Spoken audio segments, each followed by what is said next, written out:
తేదీన పాలమూరులో కాంగ్రెస్ బహిరంగ సభ జరగనుంది. సభను విజయవంతం చేయాల్సిందిగా షాద్నగర్ కాంగ్రెస్ ఎమ్మెల్యే వీర్లపల్లి శంకర్ ప్రజలకు పిలుపునిచ్చారు.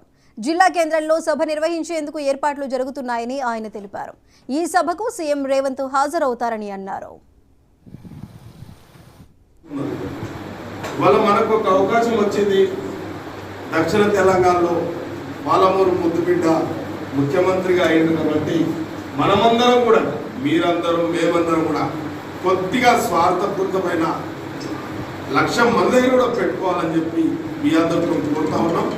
ఈ విజయవంతం కావాలి, మన భావనను అభివృద్ధి చేసుకోవాలి. కాబట్టి స్వార్థంతో అందరూ చేసుకున్నారు కాబట్టి మనం కూడా దీనికి చక్కటి మార్గాలు సలహాలు కూడా మీరు కూడా ఇవ్వాల్సిందిగా కోరుకుంటూ, మరి ఈ యొక్క ప్రజా దీవెన సభ విజయవంతం కావడానికి ప్రతి ఒక్కరు కాంగ్రెస్ కార్యకర్తలు, కాంగ్రెస్ పార్టీ ప్రజలు, వాళ్ళ అనుబంధ సంస్థలు కానీ, ప్రజలు కానీ, రైతులు కానీ అందరూ దీవించడానికి వచ్చి ఆ ప్రజా దీవెన సభను విజయవంతం చేస్తారని నేను పత్రిక సోదరుల తరఫున ప్రతి ఒక్కరికి విజ్ఞప్తి చేస్తున్నాను.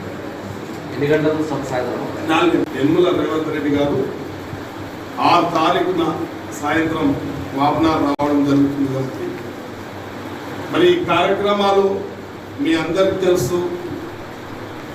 ఇవాళ 6 గ్యారెంటీల పథకం ఏదైతే ఉందో ఇచ్చిన మాట ప్రకారం అక్కడ కొన్ని ఇబ్బందులు ఉండొచ్చు.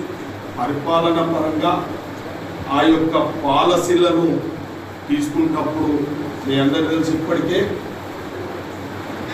ఫస్ట్